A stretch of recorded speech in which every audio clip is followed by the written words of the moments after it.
နာကိုဝါးဝါးတုတ်တုတ်နဲ့စိတ်တဘောထားကောင်းတဲ့ကွယ်ရှိယုံဆိုတဲ့မိန်းကလေးတစ်ယောက်ရှိပါတယ်။သူဟာအပြင်မထွက်ပဲအိမ်ထဲမှာတင်တချင်းဆိုပြီးလွှင့်တဲ့အင်တာနက်ဆိုတော့တယောက်ပေါ့။သူလွှင့်ရင်သူ့ရဲ့တန်ချိုချိုလေးကြောင့်အားပေးတဲ့သူတွေအများကြီးရှိပေမဲ့သူ့ရဲ့ရုပ်ရည်ကိုတော့ဘယ်သူမှမမြင်ဘူးကြပါဘူး။ဒါပေမဲ့လက်တွေ့ဘဝမှာတော့သူ့ရဲ့ဝါးတုတ်ခနာကိုကြောင့်မိသားစုကြားထဲမှာတော့မျက်နှာငယ်ရပါတယ်။သူ့ရဲ့မိဘတွေကအစသူ့ကိုဆိုရင်အမြဲတမ်းနှိမ်ချဆက်ဆံပြီးအပြစ်ပဲမြင်နေတတ်ကြတာပါ။အိမ်မှာထမင်းစားရင်တောင်ဝါမှာဆိုလို့ဆိုပြီးသူ့ကိုအဝမကျွေးပဲဟန်တာပိတ်ပင်တာမျိုးတွေလုပ်လို့ရှိပါတယ်။မိသားစုတပ်ပုံရရင်တောင်သူ့ကိုအလဲ့မပေးသလိုသူ့ရဲ့ဖြစ်တည်မှုကိုပါဖျောက်ဖျက်ထားခြင်းကြတာဖြစ်ပါတယ်။ဒါအပြင်သူ့မှာရှိအားလို့ခေါ်တဲ့အမြွာညီမလေးတစ်ယောက်လည်းရှိပါသေးတယ်။ရှိအားကတော့သူ့မနဲ့လုံးဝဆန့်ကျင်ဘက်ဖြစ်ပြီးအရန်လာပါတဲ့ပြင်လူကလည်းပိန်ပိန်ပါပါလေးပါ။သူကတော့လူသိများပြီးပြိတ္တတွေအများကြီးဝန်းရံရတဲ့နမေကြီးမိန်းကလေးဖွဲ့ဝင်တစ်ယောက်ဖြစ်ပါတယ်။ရှိအားဟာအပြင်ပန်းမှာတော့နှစ်သမီးလေးလိုလှပပြီးချစ်စရာကောင်းနေပေမဲ့တကယ်တမ်းတော့သူကစိတ်ကြီးဝင်ပြီးအလိုရမက်ကြီးတဲ့ပြင်စိတ်ရိုက်လည်းအရန်ကျန်းနေပါတယ်။ကုမ္ပဏီကလူတွေအပေါ်မှာလည်းအနိုင်ကျင့်တက်ပြီးသူ့ကိုယ်သူအမြဲတမ်းဗဟိုချက်မလို့သတ်မှတ်ထားတာပါ။သူဟာသူ့ရဲ့မဖြစ်သူရှီယုံကိုလည်းအိမ်မှာဆိုအဖက်မလုပ်ပဲလူရမသွင်းတယ်လို့ဆက်ဆံတတ်ပါတယ်။ရှီယုံကတော့အိမ်ထဲမှာတင်အခန်းပြင်မထွက်ပဲသူ့ရဲ့ကိုယ်ပိုင်ကဘာလေးထဲမှာပဲအမြဲပုံအောင်နေခဲ့ရတာပေါ့။တရက်မှာတော့ရှီအားဟ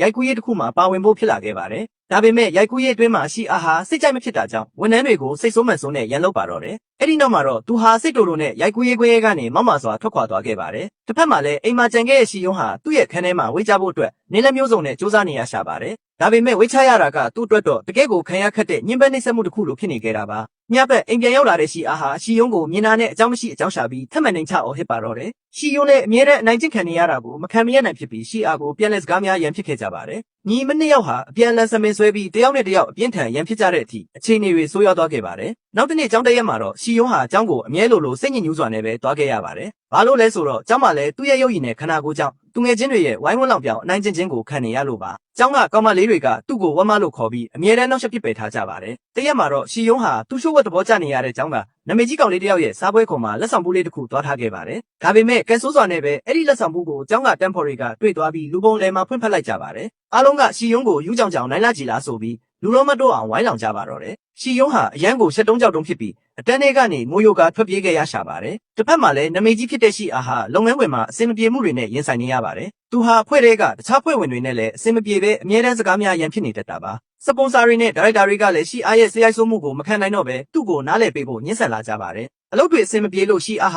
ာကားထဲမှာတင်တယောက်တည်းပောက်ကွဲပြီးအော်ဟစ်ငိုယိုနေခဲ့ပါတယ်။ဒီနေ့မှာတော့ရှီယုံဟာစိတ်ပန်းပြေဖို့အတွက်သူ့ရဲ့ခွေးလေးကိုခေါ်ပြီးညဘက်လမ်းလျှောက်ထွက်လာခဲ့ပါတယ်။လမ်းလျှောက်ရင်းနဲ့တောအုပ်နားရောက်မှလဲကျပြီးသတိမိနေတဲ့ထူးဆန်းတဲ့အဖွားအိုတယောက်ကိုတွေ့ရှိသွားပါတယ်။စိတ်တဘောထားကောင်းတဲ့ရှီယုံဟာအဖွားအိုကိုပြစ်မထားရက်ပဲသူ့ရဲ့ကြောပေါ်မှာပို့ပြီးဘေးကင်းရာကိုကယ်တင်ပေးခဲ့ပါတယ်။တကယ်တော့အဲ့ဒီအဖွားအိုဟာတာမန်လူမဟုတ်ပဲထူးဆန်းတဲ့ကပီးယားစွမ်းအားတွေရှိတဲ့စောမတ်တူဖြစ်နေခဲ့တာပါ။အဖွားအိုဟာသူ့ကိုကယ်တင်ပေးခဲ့တဲ့အတွက်ကျေးဇူးဆက်တဲ့အနေနဲ့ရှီယုံကိုဆူတောင်းတစ်ခုပေးဖို့ကမ်းလှမ်းလိုက်ပါတယ်။ရှီယုံဟာအဖွားအိုစီကနေထူးဆန်းတဲ့ကြောင်ရရတနာလဲဆွဲတစ်ခုကိုလက်ဆောင်ဖြစ်ရရှိခဲ့ပါတော့တယ်။အဲ့ဒီနောက်ရှီယုံဟာအိမ်ပြန်လမ်းမှာရုတ်တရက်ဆိုသလိုလဲကျသွားခဲ့ပါတယ်။တစ်ဖက်မှာလည်းရှီအားဟာအကလေ့ကျင့်နေရင်မထင်မှတ်ပဲမူးလဲသွားခဲ့ပါတယ်။ဆေးရုံမှာနိုးလာတဲ့အခါသူတို့ရဲ့ခန္ဓာကိုယ်တွေဟာအပြန်လန်ပြောင်းလဲသွားခဲ့ပါပြီ။ဖြစ်ပျက်ခဲ့တာတွေကိုသူတို့နှစ်ယောက်လုံးမယုံကြည်နိုင်ဖြစ်နေကြတယ်။စပိုင်းမှာတော့ဒါဟာတစုံတစ်ယောက်ရဲ့နောက်ပြောင်မှုလို့ထင်နေကြပြီးသူတို့ရဲ့မူလခန္ဓာကိုယ်တွေပြန်ရောက်ဖို့နေလက်မျိုးစုံနဲ့စူးစမ်းကြည့်ခဲ့ကြပေမဲ့ဘာမှအရာမထင်ခဲ့ပါဘူး။အဲ့ဒီနောက်ရှီယာကသူမှဝတ်ထားတဲ့ထူးဆန်းတဲ့ဆွဲကြိုးကိုတတိထားမိသွားပြီးအဲ့ဒီအကြောင်းကိုမေးမြန်းပါတော့တယ်။စီယုံကဆုံးမပြောခဲ့တာတွေကိုတတိယသွားပြီးဆုံးမပြောခဲ့တာတွေဟာအမှန်တရားဖြစ်နေမှန်းသဘောပေါက်သွားခဲ့တယ်။သူမဟာရှီယာကိုအမြန်ခေါ်ဆောင်ပြီးဆုံးမရဲ့လိပ်စာတိုင်းသွားခဲ့ကြတယ်။ဒါပေမဲ့သူတို့ရောက်သွားတဲ့အခါအဲ့ဒီနေရာကြီးပျောက်ကွယ်နေတာကိုတွေ့ပြီးလန့်သွားကြတယ်။အဲ့ဒီစားဆိုင်ရှင်ဟာတလကြာအားလက်ရဲ့ခီးထွက်သွားတယ်ဆိုတဲ့ဆိုင်းဘုတ်တစ်ခုပဲရှိနေပါတော့တယ်။ဆိုလိုဝါကတော့ဒီညီမနှစ်ယောက်ဟာတလလုံးလုံးအခုလိုပုံစံမျိုးနဲ့ပဲပိတ်မိနေတော့မှာဖြစ်ပါတယ်။တခြားရွေးချယ်စရာမရှိတော့တာမို့သူတို့ဟာတယောက်ရဲ့ဘဝကိုတယောက်ကဘယ်သူမှမရိပ်မိစေပဲ။တလကြာဖြတ်တန်းနေထိုင်ဖို့ဆုံးဖြတ်လိုက်ကြတယ်။ရှီယာကစီယုံနဲ့အတူနေထိုင်ပြီးဘယ်လိုပြုမှုနေထိုင်ရမလဲဆိုတာကိုအကြံဉာဏ်တွေပေးပါတော့တယ်။သူမကစီယုံကိုမာနကြီးတဲ့ပုံစံမျိုးဖမ်းဖို့နဲ့လူတွေကိုအေးဆက်ဆက်ဆံဖို့ပြောပါတယ်။ဘာလို့လဲဆိုတော့သူမကတိတ်ပြီးသဘောကောင်းလို့နေရင်လူတွေကသူမကိုပြောညံ့တယ်လို့မြင်ကြမှာမို့လို့ပါ။အဲ့ဒီနောက်သူမကစီယုံကိုသူမကိုယ်တိုင်ကပြထားတဲ့ဗီဒီယိုတစ်ခုကိုပြပြီးလိုက်ခိုင်းပါတယ်။ဒါပေမဲ့ရှီယာကသူမကိုစမ်းခိုင်းကြည့်တဲ့အခါမကတက်မှန်တိလိုက်ရလို့အံ့ဩသွားရတယ်။ပြီးတော့သူမဟာဘယ်သူမှမသိအောင်သူမရဲ့အခန်းထဲမှာအမြဲတမ်းအခန်းနဲ့အဆိုတွေကိုတိတ်တဆိတ်လေ့ကျင့်နေခဲ့တာကြာပြီဖြစ်ကြောင်းဖွင့်ဟခဲ့တယ်။နောက်တော့ရှီယာကစီယုံရဲ့သူငယ်ချင်းတွေကိုဘယ်လိုဆက်ဆံရမလဲဆိုတာမေးတဲ့အခါစီယုံကသူမမှာသူငယ်ချင်းတယောက်မှမရှိဘူးလို့ပြောပြတယ်။ရှီယာကသူမကိုလူမှုပတ်ဝန်းကျင်ကဖယ်ကျင်ခံထားရသူလို့နောက်ပြောင်လ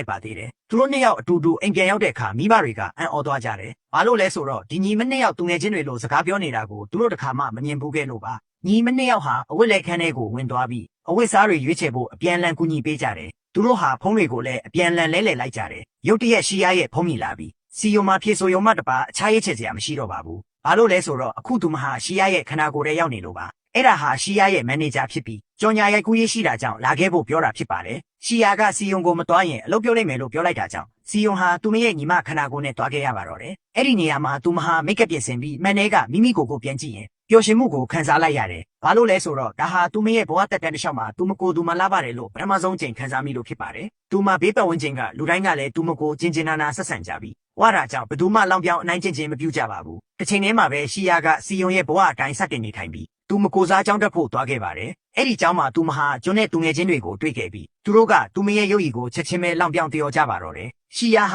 ဒေါသအိုးပေါက်ွယ်ပြီးပြန်ချခြင်းစိတ်ပေါက်သွားပြီမယ်စီယုံရဲ့ဘဝကိုမပျက်စီးစေချင်တာကြောင့်စိတ်ကိုအတက်နိုင်ဆုံးထိန်းချုပ်ပြီးစိတ်အေးထားလိုက်ပါတယ်တစ်ချိန်တည်းမှာပဲစီယုံဟာသူမကြီးမရဲ့ခန္ဓာထေဝါလာတဲ့ဘဝကြီးကိုကြည့်ပြီးမင့်တက်နေမိတယ်ရှီယာဘလောက်တောင်နမိတ်ကြီးလဲဆိုတာနဲ့သူမမှာပရိသတ်တွေဘလောက်များကြီးရှိလဲဆိုတာကိုကြည့်ပြီးအံ့ဩနေရတယ်သူမဇက်တိုက်ခန်းထဲဝင်သွားတဲ့အခါရိုက်ကူးရေးအတွက်ဝစ်စင်ရမယ့်အဝတ်စားကိုမြင်ပြီးအဲ့ဒီဝတ်စားကတင်းငယ်လုံးနေတာကြောင့်လန့်သွားရပြန်တယ်သူမကအရင်ကဇန်အိတ်လောက်ကြီးတဲ့အဝတ်စားတွေကိုပဲဝတ်လေးရှိတာကြောင့်လို့နောက်ပြောင်ပြီးပြောလိုက်ပါသေးတယ်အဲ့ဒီနောက်သူမဟာရှီယာရဲ့သူငယ်ချင်းတွေကသူမအကြောင်းမကောင်းပြောနေတာကိုမတော်တဆကြားသွားခဲ့ရတယ်သူတို့ကရှီယာကိုမာနကြီးတယ်လို့ပြောကြပြီးသူမဟာလှပေမဲ့ပါရမီလည်းမရှိဘာမှလည်းအတော့မကျဘူးလို့ဆိုကြပါတယ်အဲ့ဒီလိုပြောနေတာတော့မှစီယုံကဘာမှပြန်မပြောခဲ့ပါဘူးစာယုံရဲ့တရားတွေကိုဖတ်ပြီးတဲ့နောက်သူမရဲ့အမအပေါ်လှုပ်ခဲ့တာတွေအတွက်တကြောင်လုံးကိုကလဲစားချေကိုသူမဆုံးဖြတ်လိုက်ပါတယ်။သူမကျောင်းထဲကိုရှောက်လာတဲ့အခါအနိုင်ကျင့်တတ်တဲ့သူတွေကိုတွေ့သွားပါတယ်။အဲ့ဒီထဲကမိန်းကလေးတစ်ယောက်ကမှန်ကိုကြည့်ပြီးသူမကိုသူမသဘောကျကသူမရဲ့အလှပအကြောင်းကြွားဝါနေပါတယ်။ရှီယာကသူမကိုလောင်ပြောင်ပြီးရေမောလိုက်ပါတယ်။အဲ့ဒီမိန်းကလေးကစိတ်ဆိုးသွားပြီးဘာကိုရတာလဲလို့မေးပေမဲ့ရှီယာကသူမကိုလုံးဝပိတ်ခါပြုထားပါတယ်။အဲ့ဒါကိုဒေါသထွက်ပြီးအဲ့ဒီမိန်းကလေးကရှီယာကိုမြေပြင်ပေါ်တွန်းချလိုက်တဲ့အခါတခြားနိုင်ကျင့်တဲ့သူတွေကရေမောကြပါတယ်။ဒီတစ်ချိန်မှာတော့ရှီယာကငြင်းမခံတော့ပါဘူး။သူမထလိုက်ပြီးအဲ့ဒီမိန်းကလေးတွေကိုပြန်နှုံးပြီးအဓိကနိုင်ကျင်တဲ့မိန်းကလေးကိုပါတွန်းထုတ်လိုက်ပါတယ်ပြီးတော့သူမကအဲ့ဒီမိန်းကလေးကိုနင်းကတုံးချောင်းလိုပိန်ကက်နေတာပဲလို့ပြောပြီးပြန်လောင်လိုက်ပါတယ်အဲ့ဒီမိန်းကလေးကသူမကိုပြန်ခုခံဖို့စူးစမ်းတဲ့အခါရှီယာကသူမရဲ့လက်မောင်းကိုဖမ်းဆွဲပြီးနောက်တစ်ခါထပ်လို့ရင်နောက်တရားစေရမယ်လို့တတိပေးလိုက်ပါတယ်ကျုံကအနီးနားမှာရက်ကြည့်နေပြီးသူမကိုတားဖို့ကြားဝင်ဖို့စူးစမ်းပါတယ်ဒါပေမဲ့ရှီယာကသူ့ဘက်ကိုပါလှည့်လာပြီးနစ်လိုအလိုလိုက်ထားတဲ့မင်းမင်းနဲ့ဖေဖေရဲ့တားလိမ္မာလေးကိုငါဘယ်တော့မှကြိုက်မှာမဟုတ်ဘူးလို့လောင်ပြောင်ပြောဆိုလိုက်ပါတယ်ပြီးတော့သူမကယုံကြည်မှုအပြည့်နဲ့ထွက်သွားပြီးသူမရဲ့ပင်ကိုစရာရုပ်တရက်ပြောင်းလဲသွားတာကြောင့်အားလုံးကိုအံ့ဩမင်သက်သွားစေပါတယ်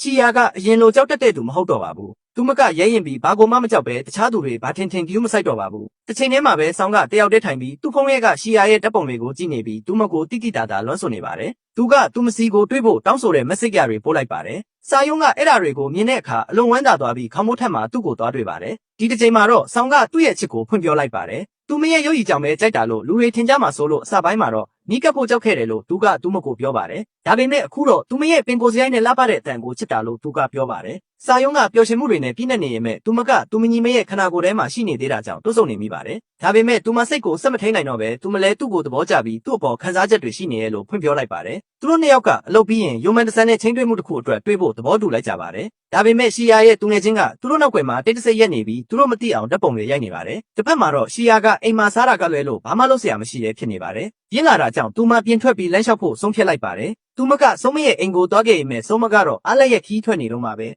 စာယုံကအလုပ်ပြီးတဲ့နောက်စတူဒီယိုမှာဆောင်းနဲ့သွားတွေ့ပြီးသူတို့နှစ်ယောက်အတူတူတည်ဆိုမဲ့တခြင်းကိုစီစဉ်ကြပါတယ်စာယုံကဆောင်းလိုနမေကြီးအိုင်တော်တယောက်ကသူမကိုသဘောကျတဲ့အတွက်အလွန်ဝမ်းသာနေပြီးဒီလိုမျိုးထာဝရလာပနေခြင်းနဲ့လို့ဆူတောင်းနေမိပါတယ်နောက်ပိုင်းမှာသူတို့နှစ်ယောက်လက်ချင်းချိတ်ပြီးအတူတူပျော်ရွှင်စွာအိမ်ပြန်လာကြပါတယ်ဒါပေမဲ့စာယုံအိမ်ပြန်ရောက်တဲ့အခါရှီယာကဥယျာဉ်ထဲမှာသူမကိုစောင့်နေတာကိုတွေ့လိုက်ရပါတယ်ရှီယာကစာယုံရဲ့ခန္ဓာကိုယ်ထဲမှာစားပြီးအိတ်တာကလွဲလို့ဘာမှလုပ်စရာမရှိတာကြောင့်ပြင်းရပြီးစိတ်တုန်နေတာထင်ရှားပါတယ်ညီမနှစ်ယောက်စလုံးကတယောက်နဲ့တယောက်သူတို့ဘဝထဲမှာအရေးကြီးတာတွေဖြစ်ခဲ့လားလို့မေးကြပါတယ်ဒါပေမဲ့စာယုံကသူမရဲ့ခန္ဓာကိုယ်ကိုတုံးပြီးစောင်းတဲ့တိတ်တဆိတ်တွဲနေတာကိုရှီယာကိုမပြောဘဲဖုံးကွယ်ထားပါတော့တယ်ရှီယာကလည်းစာယုံရဲ့ခန္ဓာကိုယ်ကိုတုံးပြီးအတန်းဖော်တွေကိုအနိုင်ကျင့်ကရန်ဖြစ်ခဲ့တာကိုမပြောဘဲဖုံးကွယ်ထားပါတယ်ညီမနှစ်ယောက်စလုံးကတယောက်နဲ့တယောက်ရှုပ်ဝက်ချက်တွေကိုစတင်ဖုံးကွယ်လာကြပြီးနှစ်ယောက်စလုံးကတစ်ဖက်လူရဲ့ဘဝထဲမှာပြဿနာတွေဖန်တီးထားပြီးဖြစ်နေပါပြီဒီလမကုန်ခင်ဆက်9ရက်ပဲလိုတော့တယ်ဆိုတာကိုရှီယာကစာယုံကိုတတိပေးလိုက်ပါတယ်အဲ့ဒီနောက်သူတို့တယောက်စီကမိမိတို့ရဲ့တကယ်ခန္ဓာကိုယ်နဲ့တကယ်ဘဝစီကိုပြန်သွားရတော့မှာမို့စာယုံကဒီအိမ်မက်ကြီးပြီးဆုံးမသွားချင်တာကြောင့်စိတ်မကောင်းဖြစ်သွားပါတယ်သူမကဆက်ပြီးလှပနေခြင်းတလို့ဆောင်းနဲ့လည်းအတူတူဆက်ရှိနေခြင်းတာပါနောက်တစ်နေ့မှာတော့စာယုံကသူတို့ကိုဘယ်သူမှအတူတူမမြင်စေချင်တာကြောင့်ခေါင်းမိုးထက်မှာဆောင်းနဲ့သွားတွေ့ပါတော့တယ်တစ်ဖက်မှာလည်းရှီအာဟာစီယုံရဲ့တိုင်းရာတွေကိုဆက်ပြီးဖက်နေပါတယ် စီယုံဟာတချင်းကတချင်းဆိုနဲ့အကပြိုင်ပွဲတစ်ခုမှာဝင်ရောက်လူရေးခံခဲ့ဘူးတာကိုသူမသိရှိသွားပါတယ်။ဒါပေမဲ့ဒိုင်လူကြီးတွေကသူမရဲ့ရုပ်ရည်သွင်ပြင်ကိုလောင်ပြောင်နေကြတာကိုသူမသိလိုက်ရပြီးစိတ်တက်ကြကပြိုင်ပွဲကနေနှုတ်ထွက်ခဲ့ရပါတယ်။ရှီအာဟာစိတ်မကောင်းအလုံးဖြစ်သွားရပြီးလူတွေကသူမအမရဲ့အရေးချင်းစစ်ကိုအတိမတ်ပဲမပြုသူမရဲ့ရုပ်ရည်နဲ့ပဲဆုံးဖြတ်ခဲ့ကြတာကိုနားလည်သွားပါတယ်။နောက်တော့အကြောင်းကနိုင်ချင်းတက်တဲ့သူတွေကပြိုင်နေတာအဆင်မပြေနေတာကိုသူမမြင်တွေ့ရအခါရှီအာကသူတို့ကိုလောင်ရလိုက်ပါတယ်။အဲ့ချိန်အဲ့ဒီမင်းကလေးတွေကတယောက်ကဒေါသထွက်သွားပြီးဘလို့ပြမလဲဆိုတာပြသဖို့သူမကိုပြောပါတော့တယ်။ရှီအာကစင်ခုံမှုကိုလက်ခံလိုက်ပြီးသူတို့အရှိမသူမဟာအလုံးထက်စပ်ပေါင်းများစွာတာလုံကောင်းမွန်အောင်ကပြလိုက်တဲ့အခါအလုံးမြင့်တက်သွားကြပါတယ်။စီယုံရဲ့ခနာကိုယ်တွေကလူတယောက်ကဒီလိုမျိုးလှုပ်ရှားကပြနိုင်တာကိုသူတို့မယုံကြည်နိုင်ဖြစ်နေကြပါတယ်။ကျွန်းတော်မှာအထင်ကြီးသွားရပါတယ်။သူမရဲ့ယုံကြည်မှုအသစ်တွေအရေးချင်းတွေနဲ့ပြောင်းလဲလာတဲ့ပုံစံတွေကိုသူသဘောကျလာမိပြီးပထမဆုံးအကြိမ်ဖြစ်သူမနဲ့ပို့ပြီးနီးနီးကပ်ကပ်ရှိခြင်းစိတ်ဖြစ်ပေါ်လာမိပါတယ်။အဲ့ဒီညမှာစီယုံအိမ်ပြန်ရောက်လာတဲ့အခါသူမကြိုက်တတ်တဲ့စားစာတွေအစင်တက်ဆောင်ကြုံနေတာကိုတွေ့ရပါတယ်။သူမစားခြင်းပေမဲ့ရှီအာကတားမြစ်လိုက်ပြီးခနာကို